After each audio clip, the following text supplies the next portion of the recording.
Assalamualaikum warahmatullahi wabarakatuh. Ketemu kembali bersama saya Gusmat di kesempatan malam hari ini. Semoga pertemuan kita saat ini mendapatkan ridho, mendapatkan hidayah dari Allah Subhanahu wa Ta'ala untuk kita semuanya dan keluarga kita. Amin ya rabbal alamin. Kali ini saya akan bercerita saat saya dahulu mondok atau berguru ke Mbah Yai, atau pada saat saya sedang lagi mencari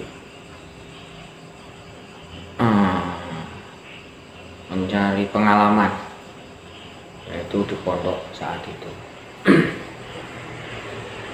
Sehingga saya bisa seperti ini dan menjadi berhenti untuk hal-hal yang kurang baik.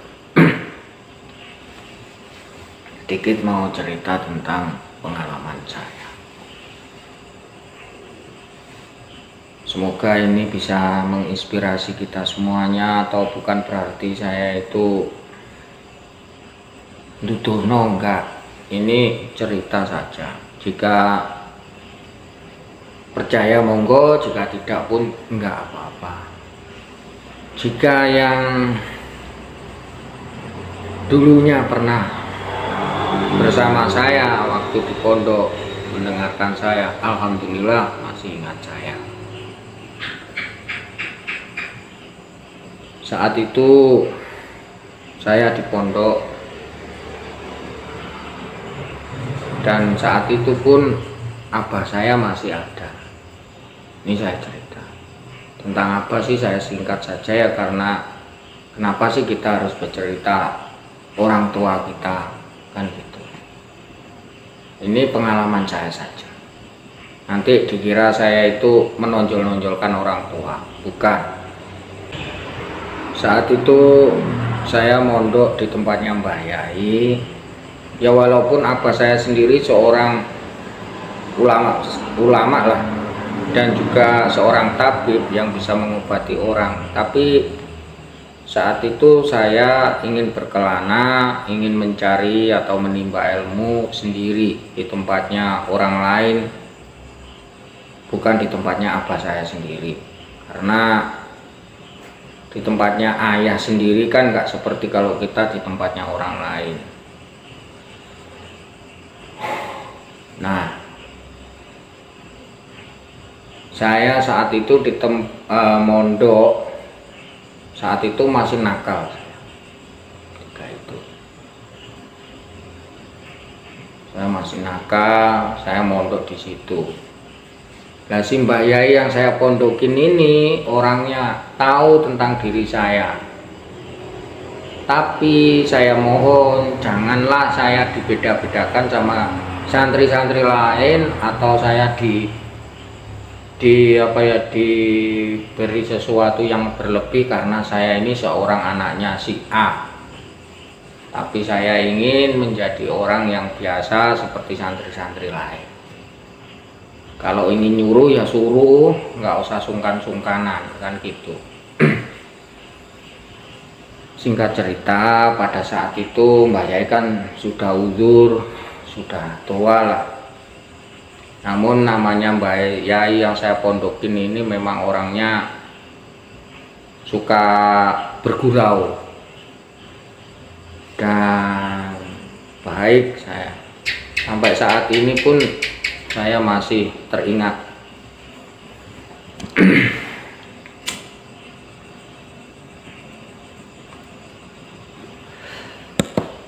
Nah, Mbah Yai itu pernah bercerita sama saya sama santri-santrinya. Ngene lho, rungokno ya ceritaku. Ngene Gus, rungokno ceritaku. Oh nggih, Mbak.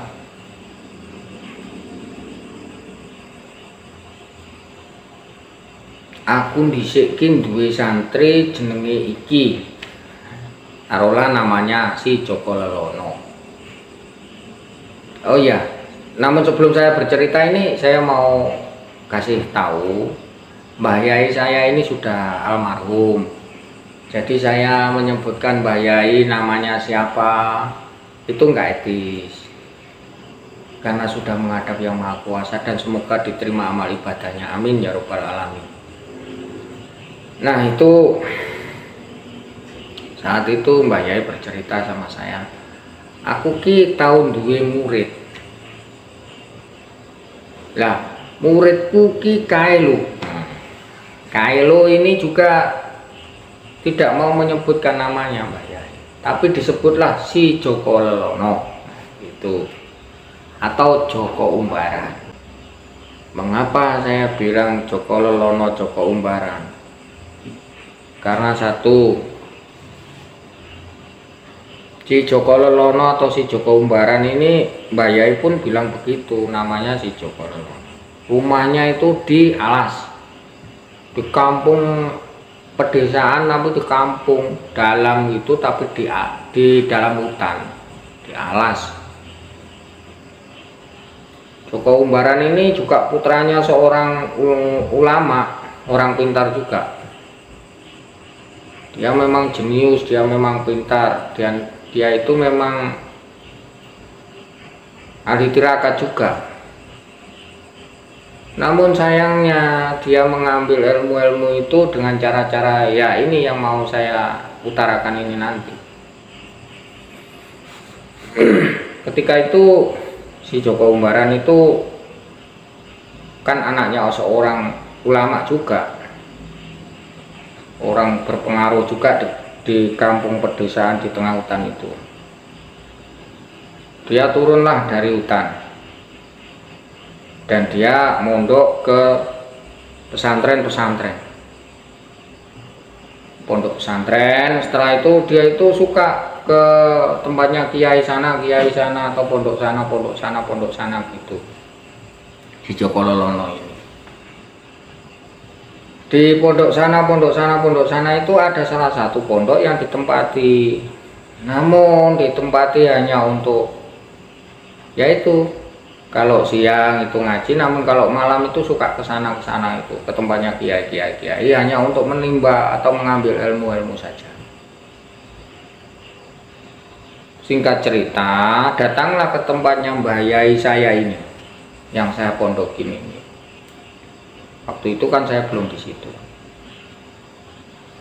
Nah, saat itu Mbah Yai ini tanpa sadar terkena hipnotis atau apa ya namanya. Joko Lelono ini memang orangnya pintar bersandiwara, pintar mengolah kata, pintar mengatur kata, hingga membuat si Mbah Yai saya ini selalu ketawa. Nggak pernah bersedih jika ketemu si Joko Lelono ini. Pintar bercerita, pintar. Jika Mbah Yai sedang susah itu dia datang cerita gini. Hingga pada saat waktunya si Mbah Yai saya yang saya pondokin ini kan kondisinya kurang fit. Tuh. Si Joko Lelono ini kan tiap kadang 1 minggu 2 kali, 3 minggu 2 minggu 1 kali, 2 kali itu datang dan bercerita yang gini hingga akhirnya membuat si Mbah Yai yang saya pondokin ini terpikatlah hatinya, karena si Joko Lelono bisa mengobati rasa sedih, bisa diajak ngobrol, bisa diajak ketawa-ketawa lah, intinya gitu. Mbah Yai yang saya pondokin ini kan juga kiai kitab,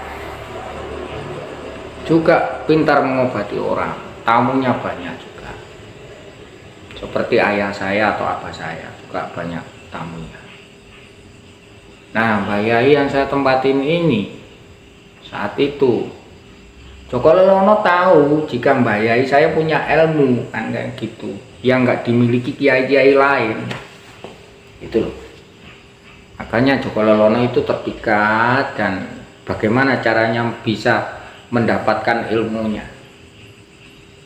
mengatur strategi lah si Joko Lelono ini. Padahal Joko Lelono ini nggak pernah di tempatnya Mbah Yai, hanya 1 minggu 2 kali, kadang 1 kali 3 kali gitu. Tuh suka ya bercerita lah dan lain-lain, sehingga Mbah Yai yang saya pondokin ini terpikat. Saat itu Mbah Yai kan kedatangan tamu, kan dia juga pintar mengobati orang seperti ayah saya. Dia kedatangan tamu dari luar pulau. Nah, Mbah Yai yang saya tempati ini kan kondisinya sedang nggak fit, sedang sakit. Tidak mungkinlah dia itu mengobati ke luar pulau, kan nggak mungkin. Nah, sedangkan santri-santri lain yang bisa seperti si Joko Lelono yang bisa mengambil hati itu nggak ada. Yang lain-lain itu kan sendiko dawuh. Kalau dibilang gini sama Mbah Yai, ya kan gitu. Kalau si Joko Lelono ini bisa mengolah kata, mengatur kata sehingga Mbah Yai bisa ketawa, bisa gini gitu. Nah, ketika saat itu tibalah waktunya si Joko Lelono ini datang. Mbah Yai bilang, "Kamu Joko Lelono, obatilah ini.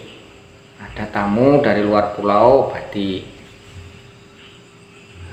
Singkat cerita, si Joko Lelono suruh mengobati. Pergilah dia ke luar pulau mengobati si A sakit ini. Sama Mbah Yai dikasih amalan ini, nanti kamu bacakan ini sama obatnya ini. Udah kamu pergi. Pergilah dia Joko Lelono itu ke luar pulau, ke tempat si sakit.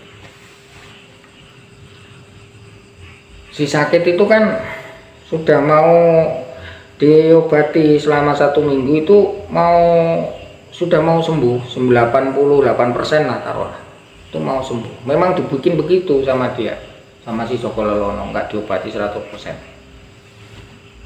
Dia di luar pulau 1 minggu itu, satu kampung di luar pulau itu kan mengerti bahwa yang mengobati ini bukan Mbah Yai ini, tapi si Joko Lelono ini. Nah, sedangkan si Joko Lelono sendiri tidak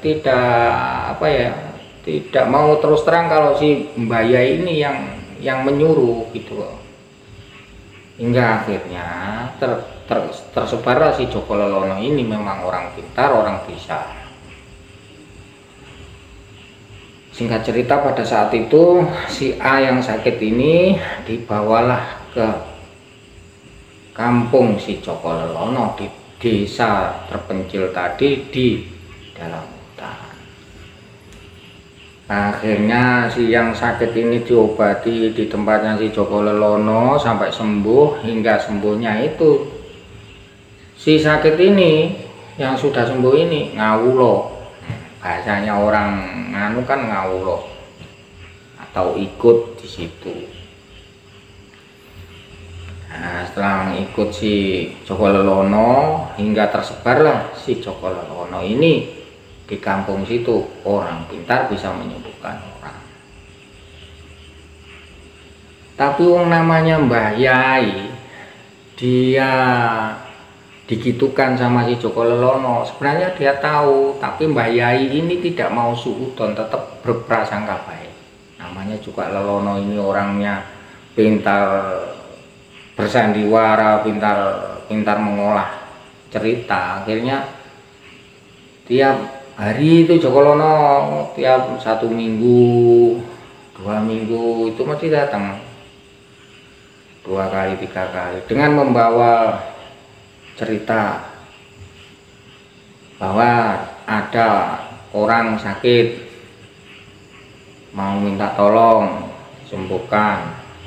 Lah Mbah Yai ini kan saking percayanya sama si Joko Lelono ini kan akhirnya memberikan, ini obati dengan ini amalannya yang ini. Nah, udah diobati.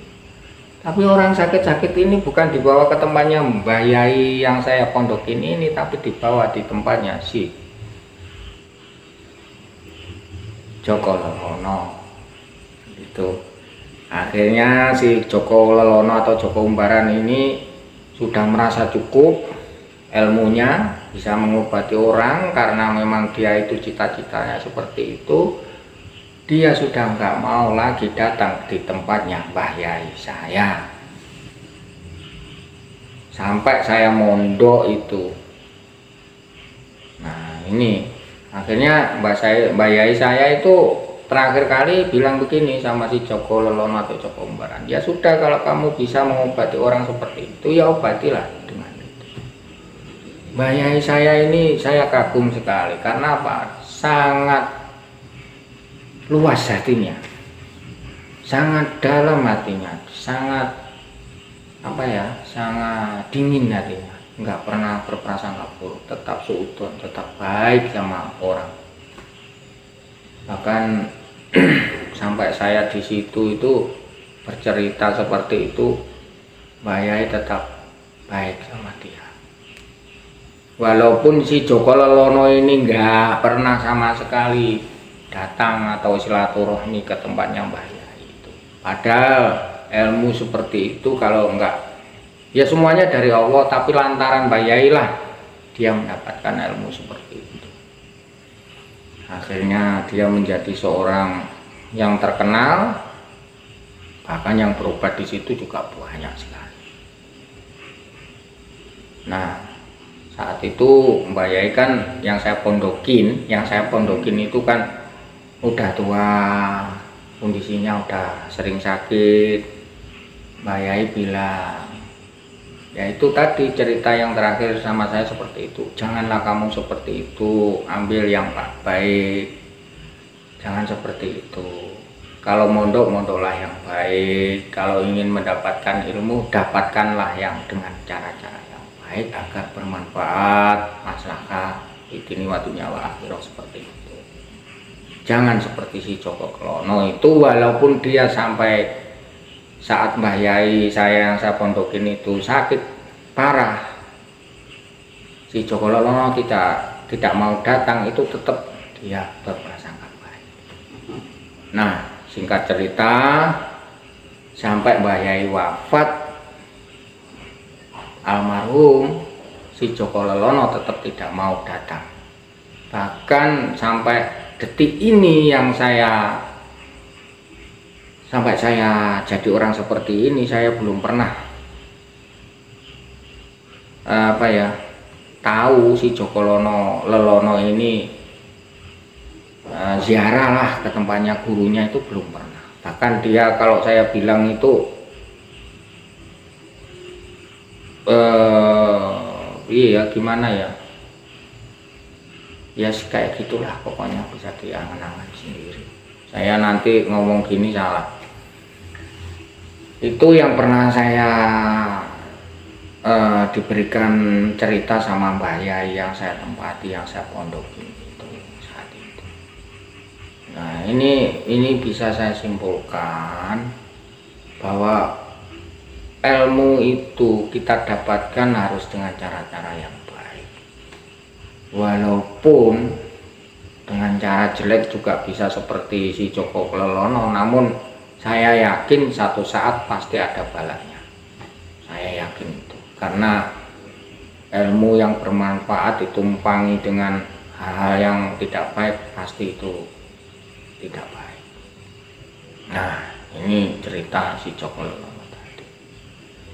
Semoga kita bisa mendapatkan pencerahan dari cerita saya ini. Saya akhirnya bisa seperti ini ya karena Mbah Yai yang saya pondokin itu. Sudahlah, nggak perlu yang macam-macam ini kan gitu. Pokoknya intinya sebaiknya lah kita contoh si Joko Lelono itu, yang baik kita ambil, yang jelek jangan ditiru. Semoga ini cerita sedikit saya ini bisa menginspirasi dan bisa memberikan pencerahan. Jika ada yang kurang berkenan, saya mohon maaf. Jika ada yang tersinggung pun saya mohon maaf. Ini hanya cerita saat saya di pondok dulu. Ada saat saya menimba ilmu di tempatnya Mbah Yai saya yang sudah almarhum semoga diterima di sisinya. Amin ya robbal alamin.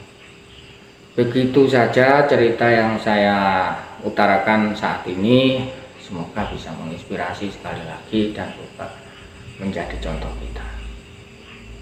Wabillahi taufiq wal hidayah, waridho wal inayah. Nanti kita sambung dengan video-video selanjutnya. Jangan lupa ikuti terus. Assalamualaikum warahmatullahi wabarakatuh.